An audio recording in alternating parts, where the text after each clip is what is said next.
Good afternoon. Welcome to the Mesquite Police Department. My name is Stephen Biggs. I'm a lieutenant and public information officer here at the department. This press conference is being held for our media partners. Any community members or other civilians are welcome to watch, but this is not a community forum, and we will only be taking questions from media members. In the spirit of full transparency, the purpose of this critical incident community debrief is to release relevant information regarding the officer-involved shooting that took place on May 4th, 2021 in our city.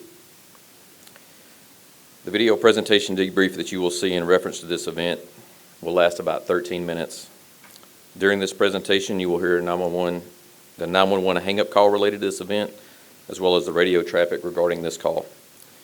You'll also see body-worn camera footage from one of the officers in both real-time and a slow-motion version, which will provide more detail and more context to this event. You'll also see crime scene photos of weapons, and you will learn about the investigative process from this point forward. We hope that this presentation will help answer questions and clarify this event for our media partners and our community. We ask that everyone view this presentation in its entirety and hold any questions until the end of the presentation. Also, at the end of the press conference, each media member will be provided with a media kit containing the press release, reports, links for the video that you'll see here, and other relevant information. If everybody's ready, we'll go ahead and start the video. Hello, I'm Lieutenant Stephen Biggs, Public Information Officer for the Mesquite Police Department. This critical incident community briefing is intended to provide you with information about an officer-involved shooting that occurred on the morning of May 4th, 2021. You're about to see relevant video footage and learn about other evidence and police procedures related to the case so you can have a better understanding of what occurred based on what we know right now. The Mesquite Police Department conducts very thorough use of force investigations, which typically require investigators to interview multiple witnesses, view numerous hours of video footage, and analyze a significant amount of forensic evidence. We're still at the very early stages of this investigation, and our understanding of the incident may change as this additional evidence is collected, analyzed, and reviewed. We also do not draw any conclusions about whether the officers acted consistent with our policies and the law until all the facts are known and the investigation is complete. A word of caution: the images and information you're about to see may be disturbing. When a police officer uses force to arrest a suspect or defend against an attack, it can be graphic and difficult to watch. In addition, there may be strong language used by those shown in the video. Viewer discretion is advised, especially for young children and sensitive viewers. On May 4th, 2021 at 7:44 a.m., the Mesquite Police Department received a 911 call with an open line, specifically meaning that the phone call was connected, but the caller was not responding to the operator's questions. As you will hear in the recording, a female is upset, screaming and crying. A male can also be heard with additional screaming, yelling, and the sounds of a possible physical struggle. The call was disconnected, but the operator called back and did not receive an answer. An address was associated to this phone number by previous police calls at 5860 Northwest Drive, apartment 202 in Mesquite. A new police call was created and coded as a 911 hang-up. Here is the 911 call from this incident. Mesquite 911, Morales. What's the address of your emergency?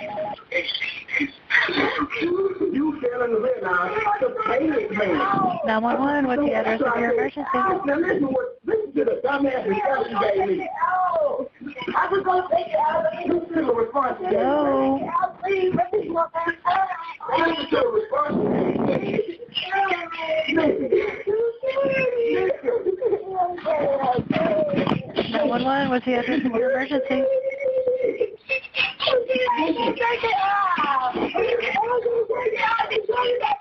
No, don't take me that way.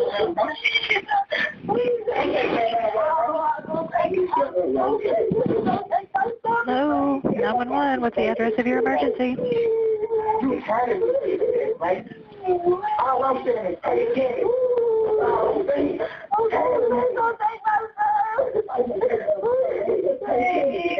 Hello, 911.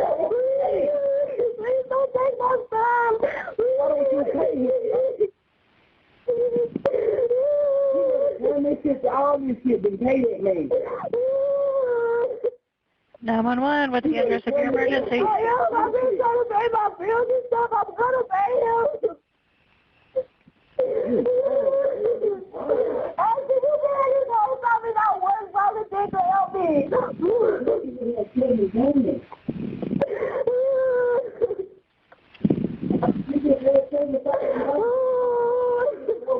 go.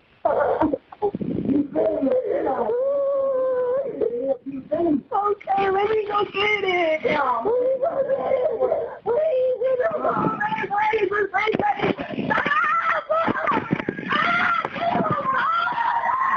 What's the address of your emergency?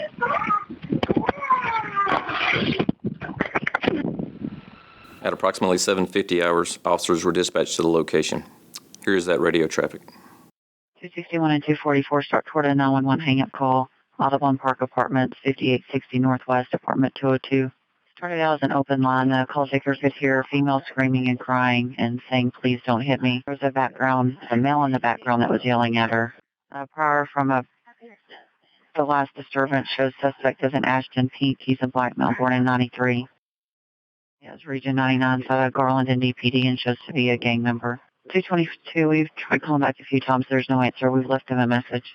214 and 244, the last prior call to location does show Ashton Pink to be a mental patient. He's bipolar, schizophrenic, and has depression.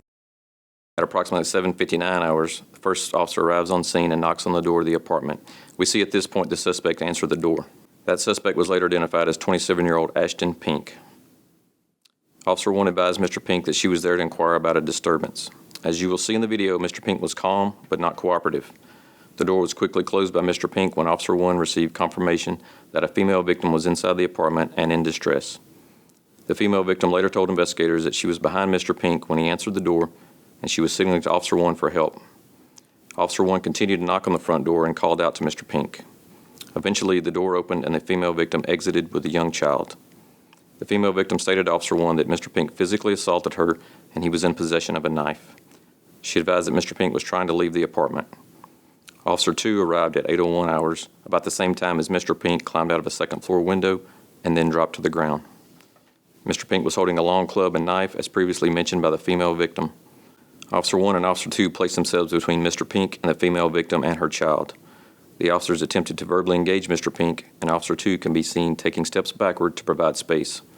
Officers did display their handguns in response to the weapons Mr. Pink produced. Mr. Pink refused any verbal commands with the officers, and he can be heard yelling repeatedly, "Shoot!" This encounter between Mr. Pink and the officers outside the apartment building only lasted approximately 25 seconds.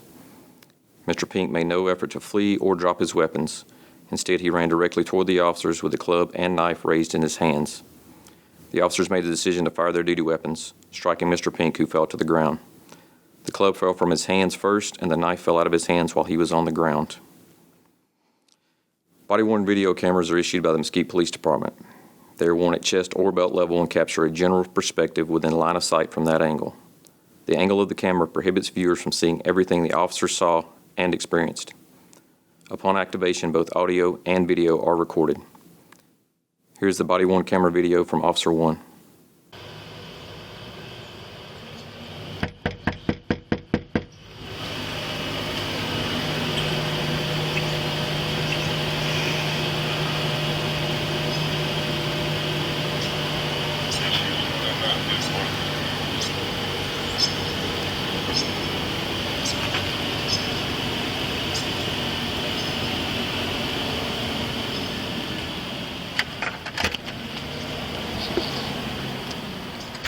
Hello. Hello. Good morning. Good morning.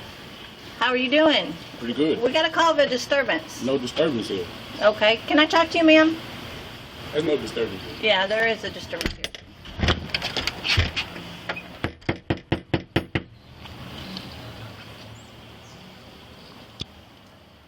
You can open the door. We're going to come in.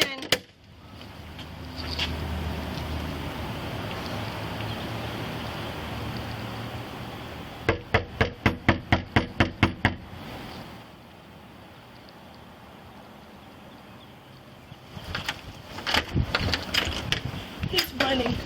Okay. Which way did he go? He ran up the back of the building. 244. Out that window. Subject just went upstairs, climbed on the balcony. He just hit me. Okay. Hang on just a second. What's he got in his hand? Does he have a weapon? I'm sorry? A knife. Okay, go ahead and come over here, ma'am. Ma'am, don't go back in your apartment. Don't go.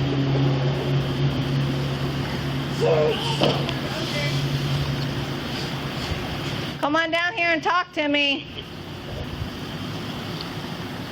10-4, 5860, apartment 202. 244, he's supposed to be armed with a knife. He went up on that balcony. He's supposed to have a knife. Nigga, shoot! Shoot! Shoot! Shoot!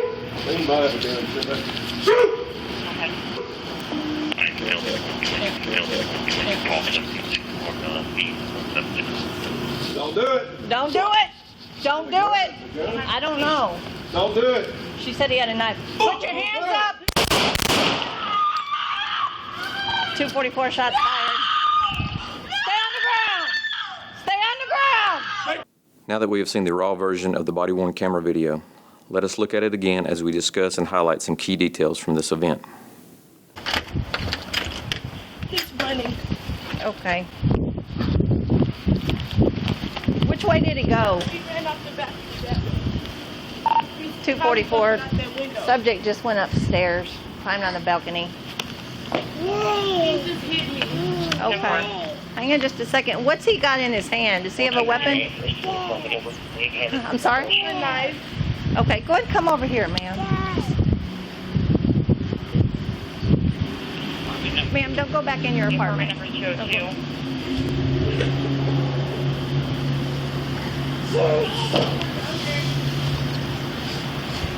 Come on down here and talk to me. 10-4, 5860, apartment 202. 244, he's supposed to be armed with a knife. He went up on that balcony. He's supposed to have a knife. Nigga, shoot! Shoot! Shoot! Shoot!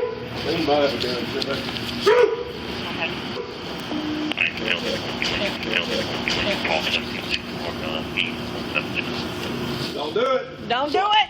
Don't do it. I don't know. Don't do it. She said he had a knife. We see Mr. Pink come around the corner and charge at officers with his arm raised in an aggressive manner.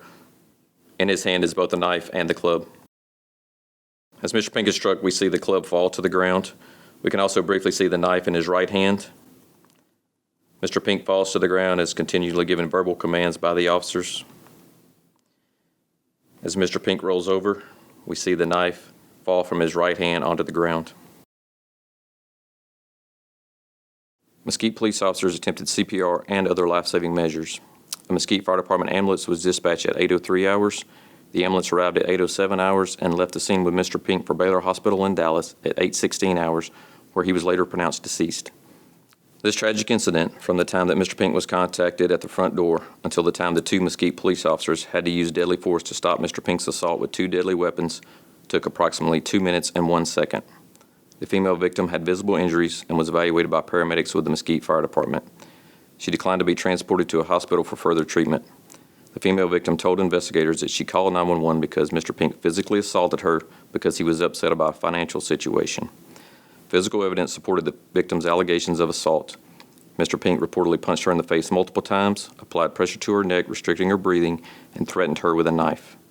The victim later told investigators that when Mr. Pink closed the door on Officer 1, he made the statement, "They are going to have to kill me." The multiple assaulted criminal offenses Mr. Pink committed against the female range up to a second-degree felony. Investigators recovered the club and knife belonging to Mr. Pink at the scene.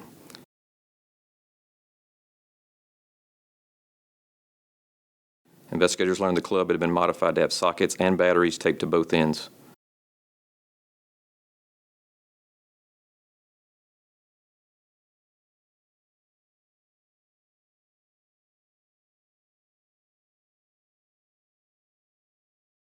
Officer 1 is a 25-year veteran of the Mesquite Police Department. Officer 1 was carrying a Glock 22 .40 caliber pistol and fired 3 rounds. Officer 2 is a 21-year veteran of the Mesquite Police Department. Officer 2 was also carrying a Glock 22 .40 caliber pistol and fired 2 rounds. The Mesquite Police Department will continue to investigate and analyze this incident. We will continue interviewing witnesses that may come forward and complete any forensic test. After the investigation is complete, the investigation will be referred to the Dallas County District Attorney's Office for review. The Internal Affairs Unit will also conduct an investigation and evaluate the evidence to determine whether the officer's actions and use of deadly force in this instance follow departmental policy and procedures. Thank you for taking the time to view this critical incident community briefing.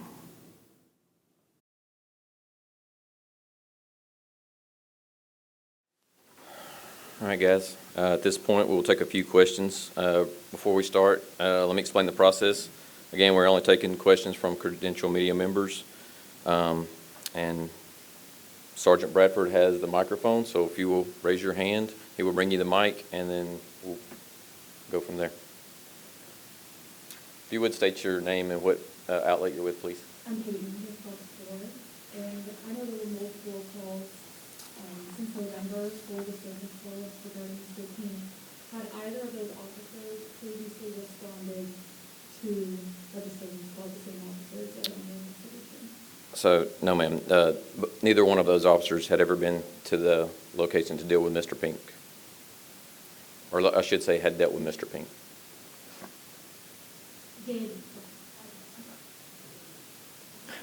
Okay. All right. Go ahead, and then we'll go to the one. Sorry, I'm Maria Brewer with NBC5.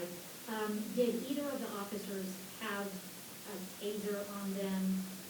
And what's the policy? I don't know if it's changed during the past couple of years. So, yes, the first question is yes. They both had tasers on their duty belts. Our current policy does not require an officer to carry a taser.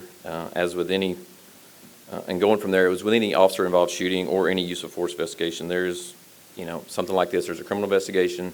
There's an administrative side of the investigation. And there's also where we look at a review of any potential policy or training issues that we can learn from this. So the overall answer to your question is no, they're not required to carry them according to our policy.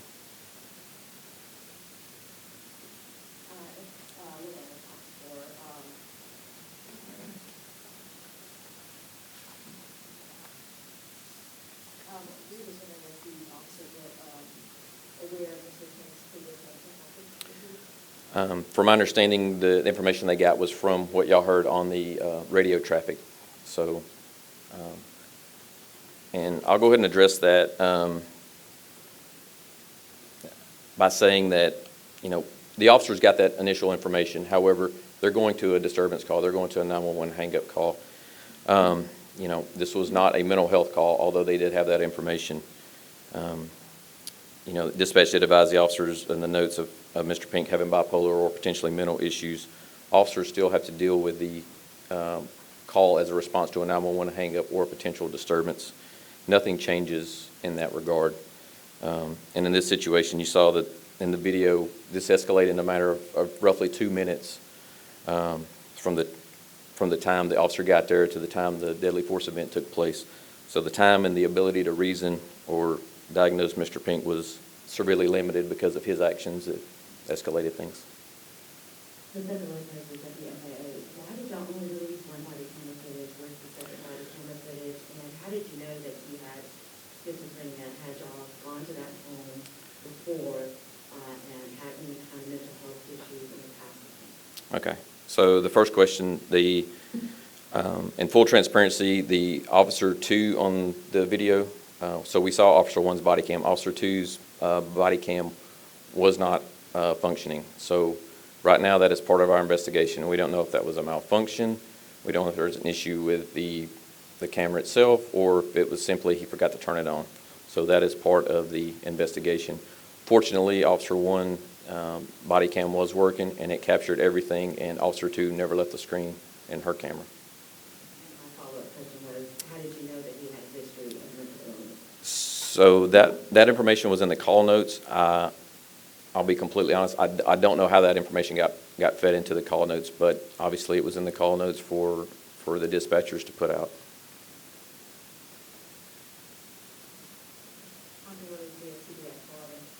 So we had it like you were saying that they don't respond independently, and you give them information that he has a mental health illness, and then one of the accusations from the family is saying some of the officers weren't trained to deal with people with mental health illness. Do officers receive training, and how does that affect their response at all? So first and foremost, The officers were sent to a 911 hang-up call. They weren't sent to a 1096 or what we would call a mentally disturbed person. They were sent to a 911 hang-up call involving a disturbance. So first and foremost, they're going to handle that situation and get that under control before they deal with anything from the mental aspect.